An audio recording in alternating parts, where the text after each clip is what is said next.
Hello everyone, ये paper है LT grade और जीआईसी केमिस्ट्री का जो कैरियर इंस्टीट्यूट के द्वारा टेस्ट लिया गया है केमिस्ट्री का इक्विलिब्रियम पोर्शन का उसका है। तो पहला क्वेश्चन देखते हैं।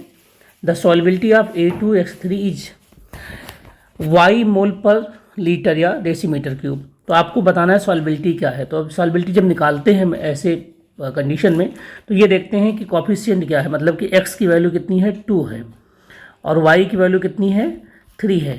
तो आपका जो सॉल्बिलिटी y या जो भी आप मान रहे हैं एक तरीके से है ना, सॉल्बिलिटी प्रोडक्ट जो KSP आपका आएगा वो क्या होगा, x के पावर x y के पावर y इंटू एस के पावर x प्लस वाई।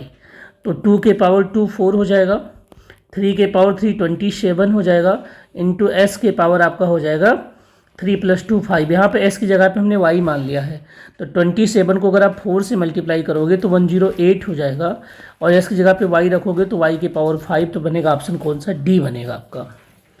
अगला क्वेश्चन आपके पास है the solubility of AgCl in 0.10 mole NaCl solution बताना है। ये कॉमन एंड इफेक्ट का क्वेश्चन है।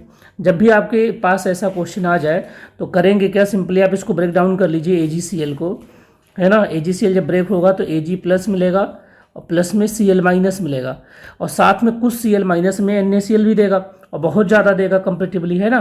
तो NaCl से जो Cl माइनस मिलेगा वो 0.1 मिलेगा और यहाँ से जो मिलेगा वो S प्लस S मिलेगा। इसमें 0.1 आप जोड़ दीजिए आप, और जब आप KSP के लिए डेफिनेशन लिखेंगे तो ये वाला चेंज हो जाएगा। क्यों चेंज होगा, क्योंकि लीचेट्रियल प्रिंसिपल कहता है कि अगर आपने इसको चेंज किया तो ये चेंज होना चाहिए, लेकिन ये चेंज हो नहीं सकता, नाते एस न्यू हो जाएगा और इसके कंपेयर में ये निग्लिजिबल हो जाएगा। तो नया सॉल्बिलिटी क्या हो जाएगा, एस न्यू हो जाएगा। जितनी भी KSP है डिवाइड बाई 0.1 कर दीजिए आप।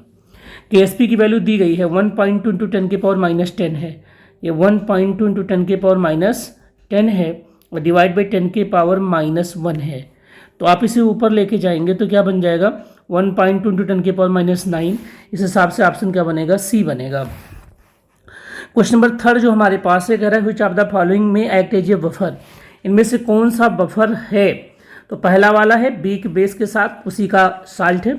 दूसरा वाला एसिडिक बफर है, बीक एसिड के साथ, उसी का साल्ट है। तीसरे वाले में देखिए ये आपके पास एक साल्ट तो है और ये आपके पास क्या है, एक एसिड है, स्ट्रॉन्ग एसिड है। 40 ml आपने NaCl लिया 0.1 का और 20 ml लिया, तो इसके साथ रिएक्शन करके ये बना लेगा एक तरीके का HCN बना लेगा और NaCl बना लेगा, ठीक है। तो ये भी बन जाएगा बफर और डी, इसका मतलब ऑल ऑफ दीज हो जाएगा। अगला है कि लीचेट्रियल प्रिंसिपल के हिसाब से not applicable to which of the following system. याद रखिए किस पे एप्लीकेबल नहीं होगा लीचेट्रियल प्रिंसिपल हमारा, तो जो सॉलिड सिस्टम होगा। तो सॉलिड सिस्टम कौन है हमारे पास, सी है। For which salt the pH of the solution does not change with dilution. इनमें से किसके लिए pH डाइल्यूशन के साथ चेंज नहीं होगा, मतलब कि थोड़ा बहुत एसिड बेस डाले तो इसमें बफर ढूंढिए आप। तो यही है एक बीक एसिड और बीक बेस का साल्ट है, इस नाते ये बफर हो जाएगा और बफर पे डाइल्यूशन का उतना फर्क नहीं पड़ेगा। अगला जो क्वेश्चन है हमारे पास, ये इक्विलिब्रियम का कंबाइंड क्वेश्चन है, केमिकल इक्विलिब्रिया का। ये आपके पहले रिएक्शन के लिए K, दूसरे रिएक्शन के लिए K भी है, हालांकि ये आयनिक इक्विलिब्रियम का पार्ट है एक्चुअली में। तो व्हिच रिलेशन इज करेक्ट। आप देखिए HF का ही ये कॉन्जुगेट है, तो जब कॉन्जुगेट एसिड बेस पेयर होते हैं तो K इंटू KB क्या हो जाता है हमारा, KW हो जाता है। ये मैंने प्रूव कराया भी है। तो इसका आंसर क्या बन गया, सी। नेक्स्ट जो आपके क्वेश्चन के सोल्यूशन है वो अगले पार्ट में आपको मिलेंगे।